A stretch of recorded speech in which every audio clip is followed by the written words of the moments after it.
जो मिथिला की बात होने लगी। एक सवाल है सबके साथ, सवाल ये है,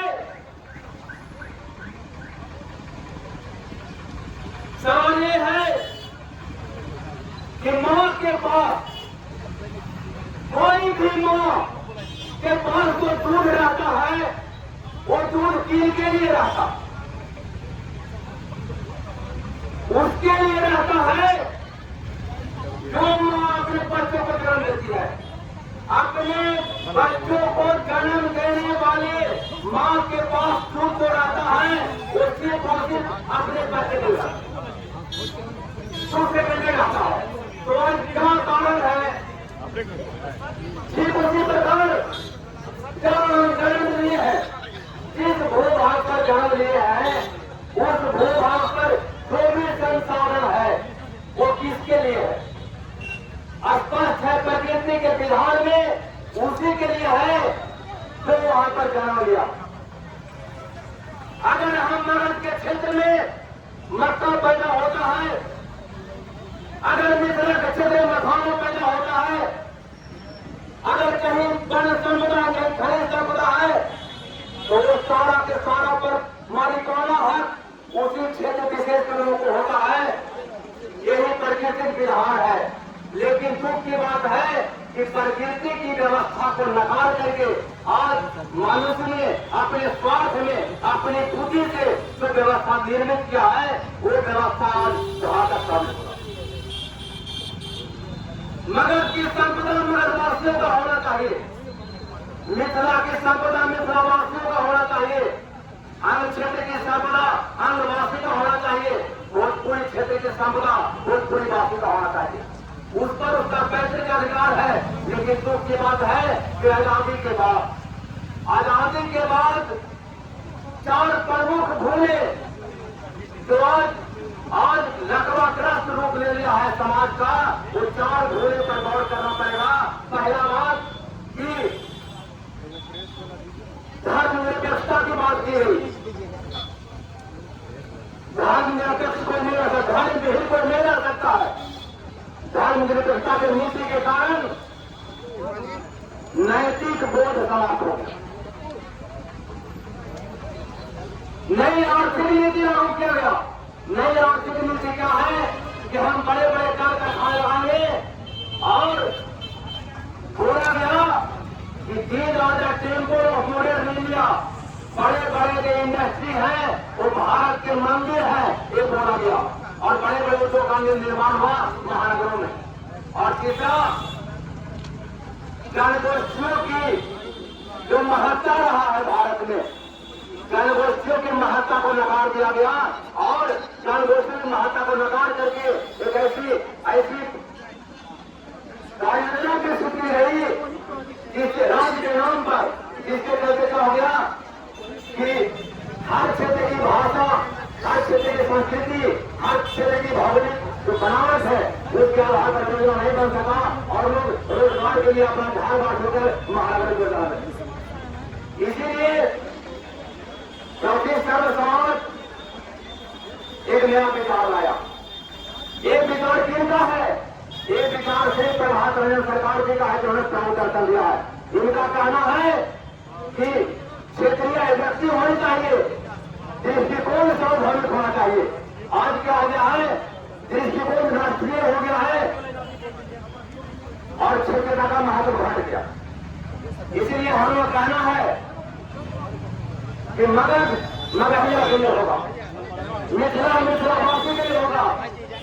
मगध के क्षेत्र में जो भी संसाधन पाया जाता है उस पर सारे प्रकरण खाने का खाने का अधिकार मगधवासी को होगा। लोग बोलते हैं कि इतना संसाधन है क्या और इतना पूंजी है क्या कि सब धर्मों को बताने के लिए उनको खुल करता है।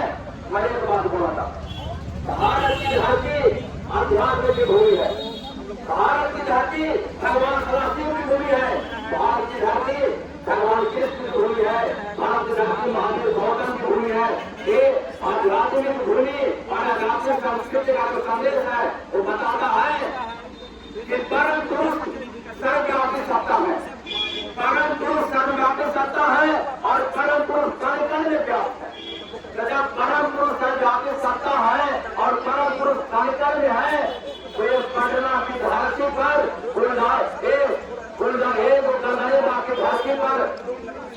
मिट्टी है, ये मिट्टी में परम पुरुष है।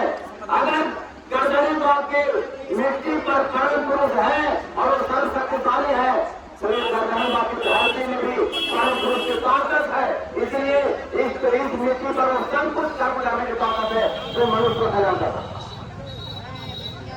इसीलिए जब परमात्मा की शक्ति कण में है तो मगध का सपूत जो मगध में जन्म लिया है, उस मगध की धरती पर परम पुरुष की ताकत है और परम पुरुष की ताकत है तो ये भी ताकत उसके साथ छिपा हुआ है कि रोजगार खड़ा करने की सारी संभावनाएं है छिपा हुआ। व्यवस्था में दोष है, हम मुर्गा लाने की विश्वास नहीं करते हैं, हम किसी को गाली नहीं देते हैं, हम किसी पोलिटिकल पार्टी को, किसी राजनीतिक नेता को हम गाली नहीं देते हैं। हम जानते हैं कि जो साका है, जिस साका से ईद का निर्माण होना है, वो साका आज बदनाम हो गया। साका ही गलत है, जैसा साका रहेगा वैसा ही व्यवस्था बन जाएगी। इसलिए आज साका हटा है, ये तो डिजाइन है, जो मॉडल है, जो कार्य योजना है, ये कार्य योजना पूर्णिवादी कार्य योजना है। पूर्णिवादी कार्य योजना को लेकर के सारी ताना बना हुआ रहा है। इसलिए पूर्णिवादी जो सिस्टम है उसमें हर व्यक्ति करप्ट होगा, इसमें कोई दो है। करप्ट बनाने वाले फैक्ट्री है पूर्णिवाद, नेता को भी और व्यक्ति को भी दोनों को करप्ट बनाने का अगर ताकत किसी में है वो है पूंजीवादी व्यवस्था में। इसलिए हम नेता बनने देंगे, किसी व्यक्ति को बनने देंगे वो चोर है क्या है। एक चोर की मानसिकता, चोर का संस्कार, चोर की संस्कृति का निर्माण कौन किया? पूंजीवादी व्यवस्था किया। इसी पूंजीवादी व्यवस्था को हम जांच कर रहा है और अंत कैसे होगा भाई? थोड़ा ना हेलो, अरे कोई इंटरव्यू है मत दीजिए। पैसा पूरा चलाता है महानगर में, और हम महानगर में रहने वाले उद्योगपतियों का चरमादा हो गए हैं, गाँव हमारा चरमादा हो गया है। ये बात को समझना पड़ेगा। ये जो चौकी सर्व समाज है यही समझाना चाहता है कि भाई तुम्हारा कच्चा माल, तुम्हारा आलू, तुम्हारा गेहूं, तुम उस पर दलिया नहीं बना रहे हो, तुम उस पर बिस्कुट नहीं बना रहे हो, तुम उस पर चिप्स नहीं बना रहे हो। और चिप्स कौन बना रहा है? जो महानगर बना रहा है ना। तुम्हारा बैंक का पैसा कहाँ जा रहा है? महानगर में जा रहा है। तुम्हारा बाल बच्चा काम करने कहाँ जा रहा है? नौकर कहाँ बन रहा है? महानगर में बन रहा है। अगर अपने बाल बच्चे को अपने क्षेत्र में रोकते, अपने क्षेत्र के संसाधन को रोकते, अपने क्षेत्र में जो बैंक है जिसमें उस क्षेत्र के लोगों का पैसा जमा है उसको रोक दे तो बताइए, रोक देंगे तो उससे क्या होगा? खुशहाली हमारे आया मिलेगा, है ना, हमारा खुशहाली आएगा और पूंजीपति की मौत हो जाएगी। पूंजीपतियों का प्राण कहाँ है? हमारे गांव के संपदा का प्राण है ना। हम बराबर एक कहानी सुनाते हैं, हीरामन सोका का कहानी सुनाते हैं। क्या हुआ? एक गांव में एक राक्षस आया। राक्षस बोला कि हम सबको मार देंगे। बोला कि सबको नहीं मारिए, इसका क्या उपाय है? बोला कि प्रतिदिन हम पहाड़ पर आते हैं, एक व्यक्ति आ जाना मेरे पास, हम अपना भूख तुम लोगों से मिटाएंगे, हम सबको साथ देंगे। जाने लगा लोग, राक्षस खाना करके अपना भूख मिटाने लगा। लेकिन गांव के लोग सोचा कि अगर ऐसा करते करते एक दिन सबको मार देगा, खा जाएगा, इसके उपाय क्या है भाई? तो चलो सब मिलकर के अटैक करते हैं। और सब लोग यहाँ पर अटैक करने के लिए एक राक्षस मरने नहीं करता था। राक्षस मरे नहीं, जब एक वृद्ध व्यक्ति बोला कि नहीं मरेगा, तो जो नहीं मरेगा इसका प्राण यहाँ पर नहीं है। तो इसका प्राण कहाँ है? जब इसका शरीर में प्राण नहीं है तो प्राण है कहाँ भाई? वो यहाँ से 10 कोस दूर एक पीपल का पेड़ है, उसके घोड़ा में उसका प्राण है। और वहाँ जो हीरामन सूखा रहता है उसी के गर्दन में कटा। राक्षस यहाँ है 10 कोस दूर पीपल के घोड़ा में हीरामन सूखा है, उसके गर्दन में उसका प्राण है। अगर उस हीरामन सूखा को गर्दन को मरोड़ दिया जाए तो राक्षस यही का नाम सत्य हो जाए। अब क्या हुआ? अगर हम कच्चा माल रोक देंगे मगध में, कच्चा माल रोक देंगे मिथिला में, हम बैंक का जो पैसा जमा है मिथिला में आएगा में भोजपुरी में, उसको अपने जगह पर रोक देंगे, अपने बाल बच्चा को नहीं जाने देंगे और उसका हम बना हुआ सामान नहीं खरीदेंगे, तो कोई उसका प्राण उस पूंजीवादी रूपी जाएगा, उस पूंजीवादी रूपी पूंजीपति रूपी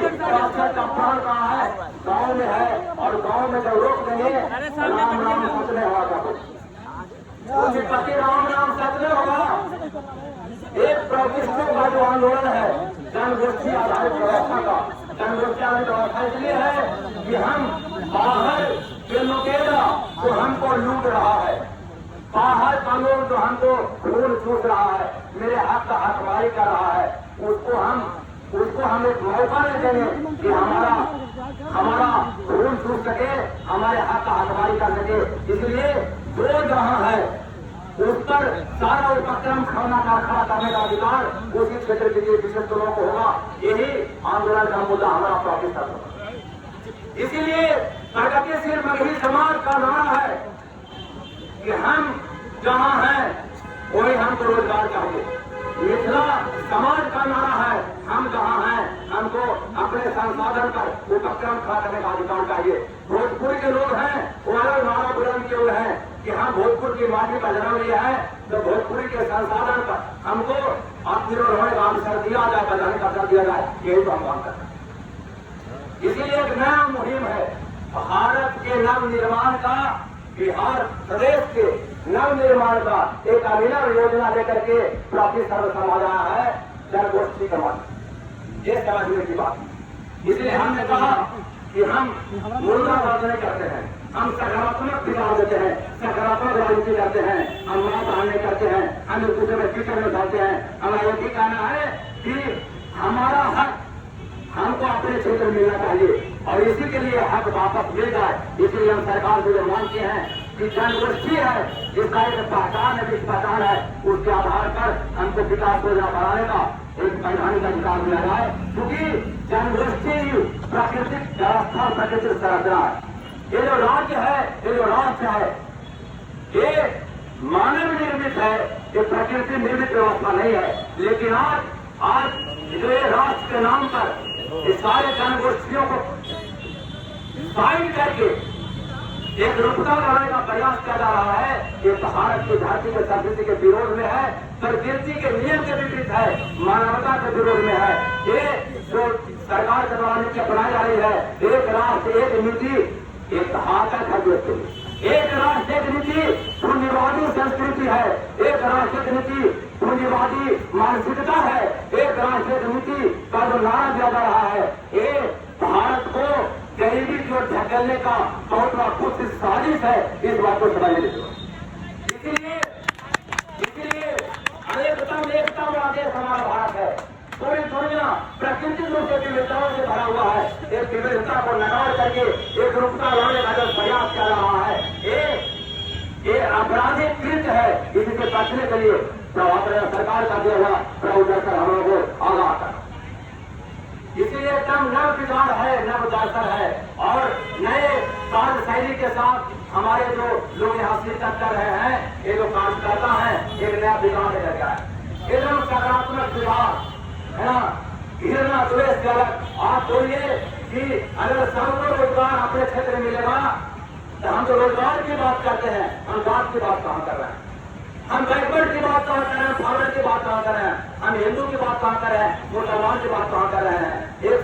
मगर ये तो मगहिया सब जाति है, मिथिला के लोग मिथिला जाति है, अंका के लोग अंका जाति है। भोजपुर की धरती पर पैदा होने वाले लोग किसी जाति के नहीं है, सबसे पहले भोजपुरिया है, ये बात बताना पड़ेगा। हम भोजपुरिया जाति के लोग हैं, हम मगहिया जाति के लोग हैं, हम अंका जाति के लोग हैं और हम मिथिला जाति के लोग हैं। हम ये दो लोग भूमियार में, राजपूत में, बैकवर्ड में, हिंदू मुस्लिम में, हरदल में जो फौज रखता है, ये पूंजीवादी व्यवस्था को मजबूत करने की बात करने के उद्देश्य करता है और नेताओं के सुख स्वार्थ को पूरा करने के लिए रचा गया। इसलिए हम आह्वान करते हैं कि हम सब अलग अलग जाति के नाम नहीं है भाई। अरे किसान भैया सब जाति में है, बेरोजगार सब जाति में है, सब लोग शोषित है और पूरे बच्चों को करते। इसलिए शोषक जाति बढ़ाइए, शोषक जाति बढ़ाइए, बेरोजगार जाति बढ़ाइए, है ना। और इस सब को लेकर के एक बड़ा सेंटिमेंट उभारिए। हम बैकवर्ड नहीं है, हम फॉरवर्ड नहीं है, हरिजन नहीं है, हम हिंदू नहीं है, हम मुसलमान नहीं है, हम मगध की धरती पर जन्म लिए हैं, हम मगहिया जाति के और हम तमाम मगधवासी का, मगहिया जाति का एक ही समस्या है, रोटी रोजगार का समस्या है, उन्हें संस्कार हासिल करने का समस्या है, किसानों को उसका हक दिलाने का समस्या है। एक जाति में बंधेगा, हम तो एक जाति बनाना है, हमें एक जाति बनाना है, हम अलग जाति को हम बांट रहे हैं। इसलिए भैया अगर सचमुच में सामाजिक सौहार्द बनाना है, सामाजिक भाईचारा कायम करना है और सब भाईचारा की ताकत से हमको एकताबद्ध होकर के हम उस ऊर्जा को अपने रोटी रोजगार के मुद्दे को स्थापित करने में लगाना है, तो आज कोई भी पॉलिटिकल पार्टी का मुद्दा आज कारगर नहीं हो सकता है ना। इसलिए एक ही मुद्दा कारगर है आज के युग में, जो कि पूरे इस मगध के ऐतिहासिक धरती को मगहिया जाति में जोड़ सके, विद्यापति के धरती मिथिला को सारे जात से अलग करके एक मिथिला जाति के सेंटीमेंट में बांध सके, फिर अलग करने की भूमि हमिका क्षेत्र के लोगों को सारे जाति से अलग हटा करके एक अलग करने की भूमि के वंशज अनकावासी के नाम से जोड़ सके, और वीर कुंवर सिंह की धरती मिथिला की पावन धरती है ना, लाठी क्षेत्र भोजपुर की धरती को लोग जाति पार्टी बढ़ा दिया है, उसको रोकने का एक ही अभियान है कि तमाम भोजपुरिया वासी एक छात्र के नीचे आए, हम भोजपुरिया है। एक नया एक आंदोलन पैदा करने का तरीका है, यही विकल्प नजर आता है। और नहीं तो क्या होगा कि समाज को टुकड़े टुकड़े बांटेगा है ना, और पूंजीपति का बहुवाना होगा और राजनेताओं का कुर्सी प्रसिद्ध रहेगा, जाएंगे। आज हिंदू मुस्लिम नाम रहा है, आज बड़े बड़े धार्मिक अनुष्ठान हो रहे हैं, हजारों की तादाद में लोग कलश लेकर बहराए चलती है, हमारी बहनें हमारी माएं कलश लेकर चलती है, लेकिन जब गौर करके देखिए एक भी पूंजीपति का, एक भी राजनेता के बाल बच्चा, उसकी पत्नी, उसकी बेटी, उसकी बहन कलश लेकर नहीं चलती। राजनीति के पवित्र आंदोलन जब तक गंदे लोगों से पड़ा रहेगा, तब तक आप सकारात्मक व्यवस्था को उम्मीद नहीं कर सकते हैं, नैतिक व्यवस्था को उम्मीद नहीं कर सकते। राजनीति में जाता क्यों है, आज राजनीति में माफिया का बढ़त क्यों है, राजनीति में जात पात करने वाले का बढ़त क्यों है, राजनीति में गुंडे, अपराधी, मवाली और खुदगार लोगों का बढ़त क्यों है। इसीलिए राजनीति आज दौलत कमाने का और राजनीति और शोहरत हासिल करने का मंच हो। जब तक राजनीति दौलत कमाने का मंच रहेगा, जब तक राजनीति शोहरत हासिल करने का मंच रहेगा, 20-25 कमांडो के साथ घूम करके अपना अहंकार कुर्सी करने का मंच रहेगा राजनीति, तब तक उस कुर्सी पर लोग जाने के लिए जी जान लगाएंगे। इसलिए हम लोग का कहना है कि जनप्रतिनिधियों को मिलने वाला वेतन और पेंशन बंद कर। लोग कहते हैं कि टिकट मिलना चाहिए नैतिक वालों को, अरे भाई टिकट नैतिक वालों को देगा भी, लेकिन वहां जाकर जो सिस्टम है उसमें करप्ट हो जाएगा। इसलिए जिस कारण से करप्ट लोगों को जाने का अवसर मिलता है, उस कारण को समाप्त कर दीजिए, वेतन पेंशन बंद करवाइए, और विधायिका के अलावा कार्यपालिका में, न्यायपालिका में, वित्त विभाग में, अन्य क्षेत्रों में जो उसको हस्तक्षेप करने का अधिकार है, उसको आप समाप्त कर दीजिए। मैं दावे से कहता हूँ, मुझ पर काम के रहते बोलता हूँ कि कोई माई का लाभ आज जो लोग राजनीति में है उन्हें काटेंगे नहीं राजनीति, क्यों कि लोग है नहीं है, उल्टा स्वार्थ नहीं चलेगा। जब उसको पैसा कमाने का मौका नहीं मिलेगा, जब रुतबा दिखाने का मौका नहीं मिलेगा, क्यों लोग करोड़ का खर्चा है, क्यों गुंडा पोसेंगे, क्यों हिंदू मुसलमान कराएंगे, क्यों बैठकर खबर करवाएंगे, कराएंगे नहीं। और तब क्या होगा, तब वैसे लोग राजनीति के तब काटेंगे नहीं, तब क्या होगा, राजनीति तो रहेगी, किसके लिए रहेगी, तो हर समाज में 2-4-5 लोग मिलेंगे जो अपने घर से खा करके भी समाज का हित करना चाहते हैं। लेकिन सबसे बड़ी बात यह है कि वो जो सेवा करना चाहते हैं वो सहृदय होते हैं, सदृढ़ होते हैं, सीधे साधे होते हैं, लड़ना नहीं जानते हैं, मां बहन का भले जाने जानते हैं। इसीलिए वैसे सीधे साधे लोगों को राजनीति में मौका नहीं मिल जाएगा, क्योंकि सीधे साधे लोगों को अपराधी किस्म के मकानी लोगों के राजनेता लोगों के चक्कर में उनको मौका नहीं मिलता है।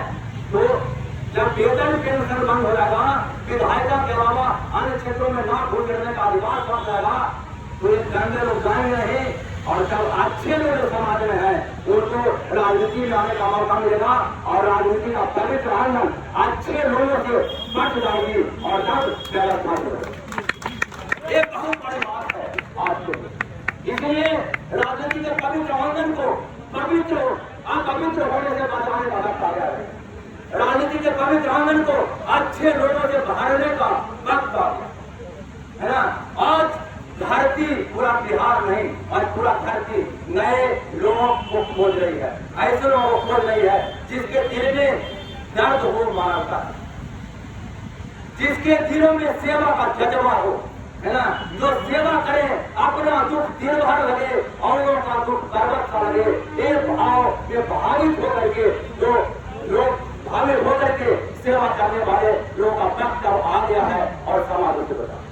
इसलिए मैं कहना चाहता हूं मन से कि भैया मानव तन मिला है, मानव तन मिला है कुर्सी पर बैठने में नहीं, मानव तन मिला है छल बढ़कर के दौलत कमाने में नहीं, मानव तन मिला है अपना हक बढ़ाने के लिए, किसको वोट दे करके किसका हक छीनने के लिए नहीं, मानव तन मिला है दुआ पाने के, मानव तन मिला है दुआ पाने के लिए, नेक दिल इंसानों का दुआ पाने के लिए, पापियों का दुआ पाने की जरूरत हमको नहीं है, लेकिन समाज के अच्छे, समाज के नेक दिल इंसानों का दुआ हासिल होना चाहिए हमको।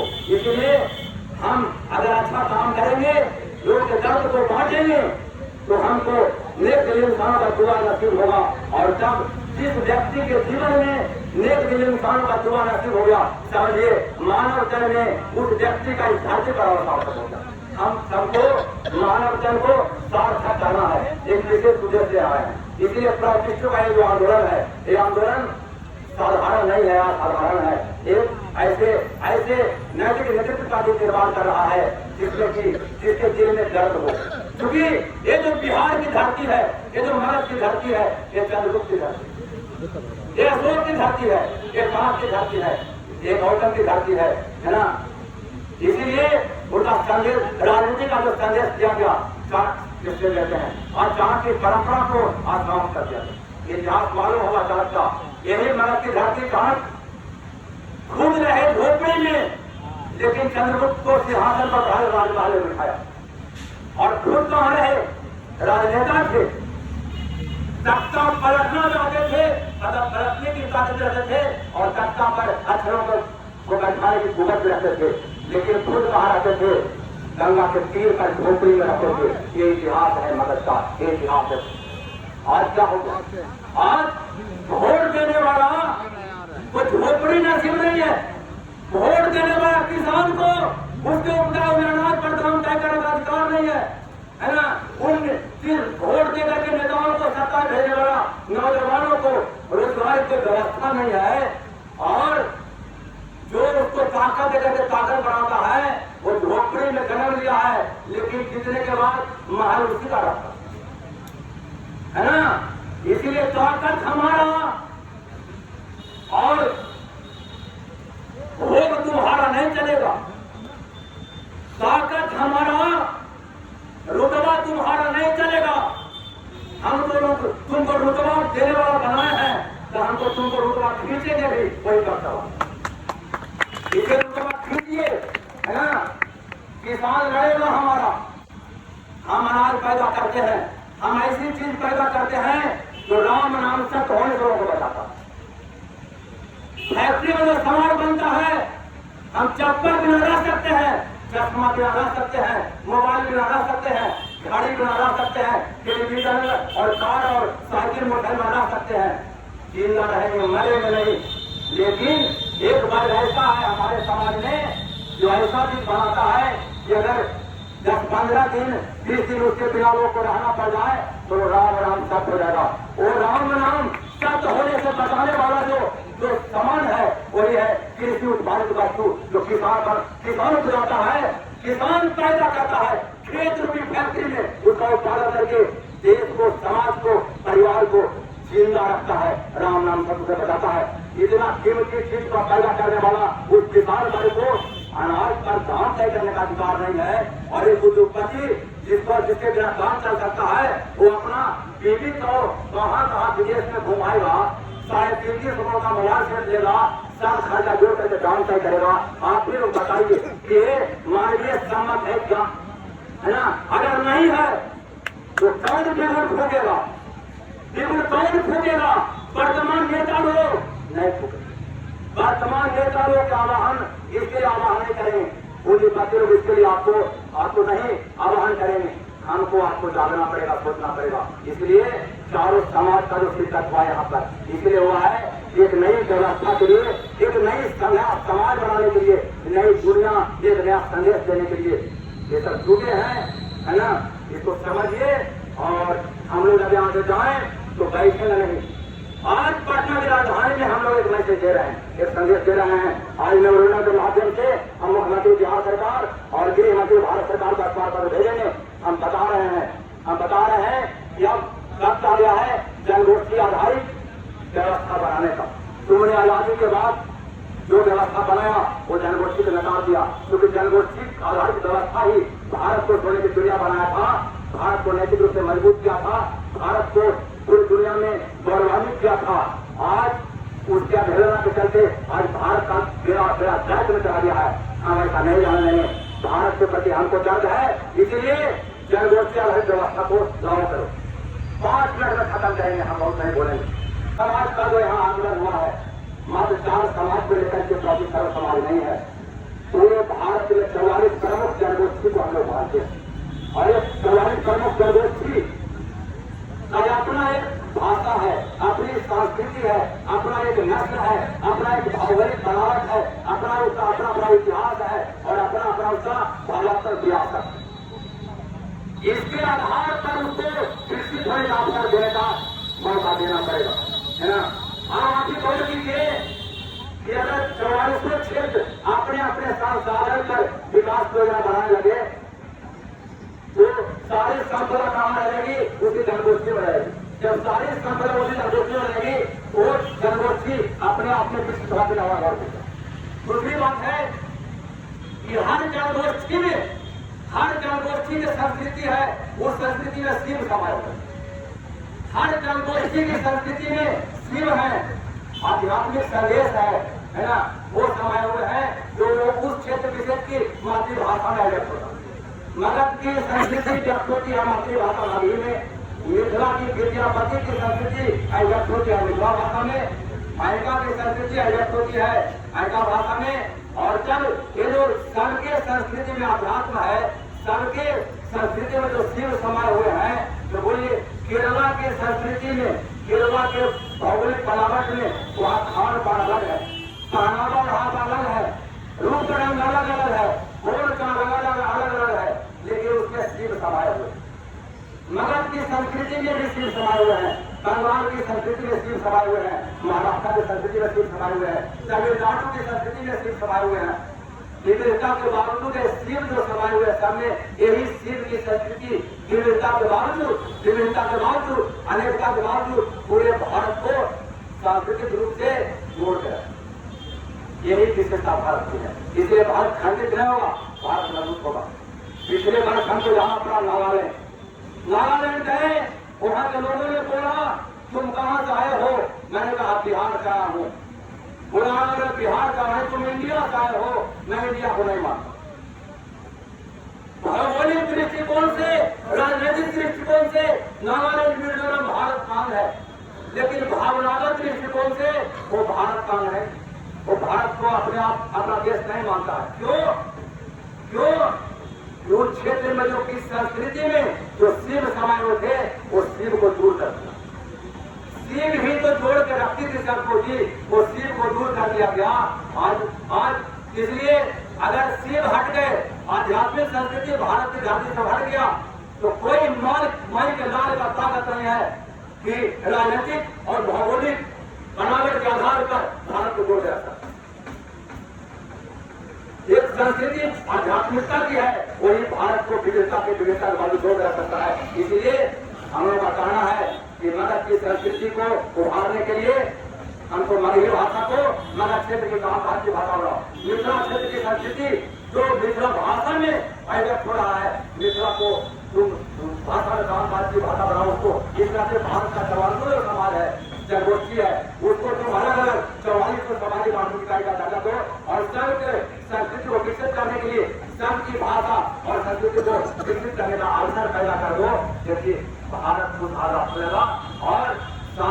दृष्टिकोण से, भावात्मक दृष्टिकोण से भारत मजबूत एक ताकत बनेगा। किसी राजनेता को परमाणु विस्फोट करके दिखाने की नौबत में आएगी कि भारत मजबूत राष्ट्र है, और किसी नेता को किसी विदेशी राष्ट्रपति को घुमाने के लिए, कहीं दिखाने के लिए रास्ते में सामने वाले झुग्गी झोपड़ी के सामने अरबों रुपये के लालच से एक अगर दीवार के करके उस झुग्गी झोपड़ी को छिपाने का नौबत में आएगा कि भारत मजबूत है ना। ये समय इसलिए बहुत कुछ नहीं बोलेंगे। अब हम लोग यहाँ से चलेंगे धर्म समाप्ति के बाद, और अपने अपने जिला में जिस समाज से बिलोंग करता है वो जिला, वहाँ की भाषा, संस्कृति और वहाँ के संसाधन को रोकने के लिए, वहाँ के बैंक को पैसा को रोकवा करके वहीं के संसाधन पर उपयोग खड़ा करने के लिए हम लोग तीव्र मुहिम करें। हम विकल्प प्रस्तुत करेंगे, निंदा करके हम राजनीति प्रदर्शन बढ़ाएंगे, हम निंदा करके अपनी ताकतें बढ़ाएंगे, शिकायत करके गाली गलौज करके अपना हम प्रदर्शन बढ़ाएंगे। हम एक सकारात्मक विकल्प प्रस्तुत करके हम जान मानस का दिल जीतेंगे, और उनके माध्यम से हम व्यवस्था पर दबाव बनाएंगे कि हमारी मानो आजादी के बाद से अब तक तुम लोग की बुद्धि पर चले, और हम लोग देख रहे हैं कि तुम्हारी बुद्धि पर चलने का परिणाम क्या हुआ। इसलिए अब हम लोगों की बुद्धि से तुम लोगों को चलना पड़ेगा। हमारी बात मानो, हम तुमको एमएलए मानेंगे, हम तुमको मंत्री मानेंगे, हम तुमको सांसद मानेंगे, लेकिन तब मानेंगे जब तुम हमारे तुम हमारे लोग तुमको नेता मानेंगे, और नहीं तो आने वाला जो समय आ रहा है वो तुमको कहाँ फेंक देगा, इतिहास के पन्ने में तुमको देखेगा तुम्हारा नाम रहेगा। इसलिए कार्यक्रम बनेगा, हम लोग कार्यक्रम आप लोग को भेजेंगे, और उसके बाद बिहार की धरती से इसी चारों जनगोष्ठी, चारों समाज के माध्यम से एक हम आंदोलन पैदा करेंगे, क्योंकि व्यवस्था परिवर्तन का संघनाद बिहार से हुआ है। व्यवस्था परिवर्तन का संघनाद हमेशा से बिहार की राजधानी मगध से होता रहा है, और व्यवस्था परिवर्तन का जो संघनाद में तीव्रता लाना है, उसकी शुरुआत भी इसी धर्म के माध्यम से, इसी बिहार की धरती पटना से होने जा रहा है, मगध की धरती से होने जा रहा है। हम उम्मीद करते हैं कि आप लोग हमारी बातों को समझे होंगे, और इसके अनुसार समाज में कैसे हमें आप व्यवस्था दे सकते हैं, आप लोग कुछ मन बनाए होंगे। हम लोग जाएंगे और जिला सम्मेलन करेंगे, समाज सम्मेलन करेंगे, और जिला में रैली करेंगे, समाज में रैली करेंगे, नुक्कड़ सभा करेंगे, यूनिवर्सिटी करेंगे, और जनता को हम बताएंगे कि अब समय आ गया है नया युग लाने का, नया समाज बनाने का, नया व्यवस्था को लागू करने का।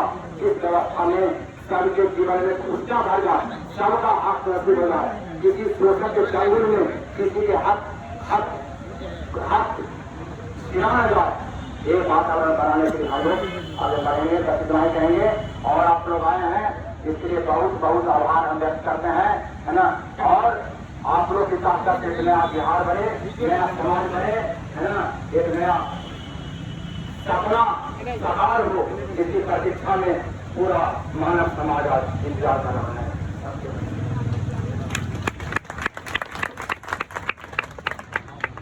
और आप कि अपने लोग के कितना सरल भाषा में समझा देते कि यदि मिथिला और अंगिका के स्वतंत्र आर्थिक इकाई के दर्जा में मिल जीते तो मगध छोड़े की क्रिया बन सका है। हम सुशील रंजन जी के बहुत बहुत धन्यवाद देंगे।